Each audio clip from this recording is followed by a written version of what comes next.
Tienen el poder de sacarnos una sonrisa, hacernos reír y llorar. A todos nos gustan los dibujos animados y sus personajes son tan conocidos que parecen viejos amigos. Pero aún así, esconden secretos sorprendentes. Por ejemplo, ¿sabes qué animación acabó con 700 personas en el hospital? ¿Y qué personaje era tan difícil de animar que Pixar tuvo que desarrollar un programa desde cero para poder hacerlo? Descúbrelo en este video.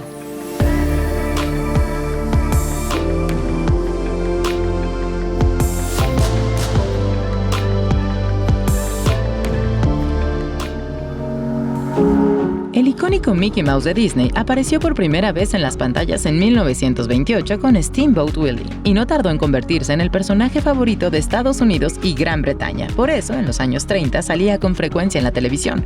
Pero todo cambió con el estallido de la Segunda Guerra Mundial en 1939.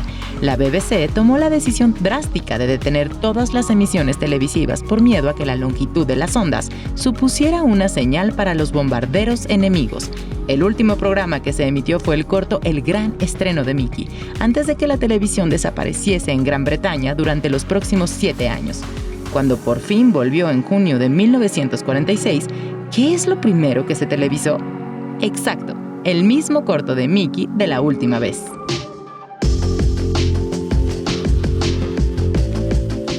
El trabajo de dibujantes y diseñadores requiere mucha creatividad para crear a los personajes, y esta no fue ninguna excepción. La Bella y la Bestia es uno de los cuentos más famosos de la historia, y se escribió en el siglo XVIII en Francia.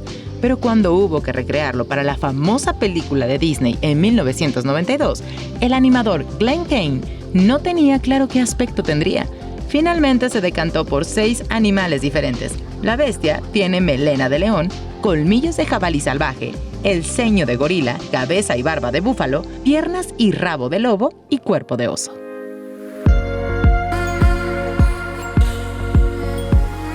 De todas las cosas que se pueden animar, el pelo es claramente de lo más difícil. ¿Qué hacer cuando tu personaje tiene 2.3 millones de pelos?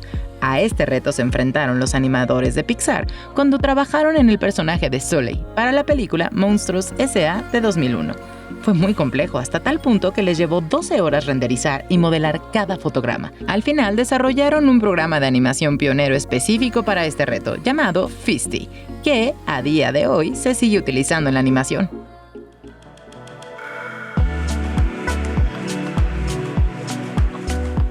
Es el Pokémon más conocido y el ojito derecho de Ash, pero el adorable Pikachu no es tan inocente como parece. En 1997 se produjeron casi 700 misteriosos ingresos hospitalarios infantiles en Japón tras el visionado del capítulo 38, Soldado Eléctrico Porygon. ¿Por qué?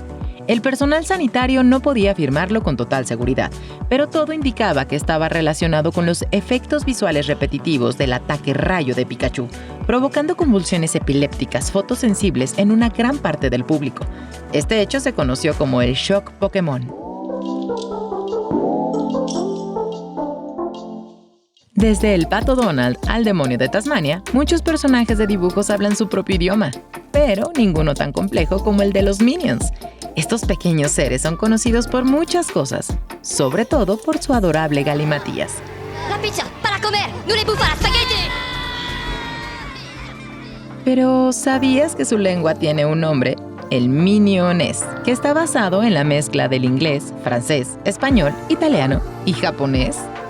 Muchas de sus palabras son nombres de alimentos como la patata y, como no, su fruta favorita, los plátanos.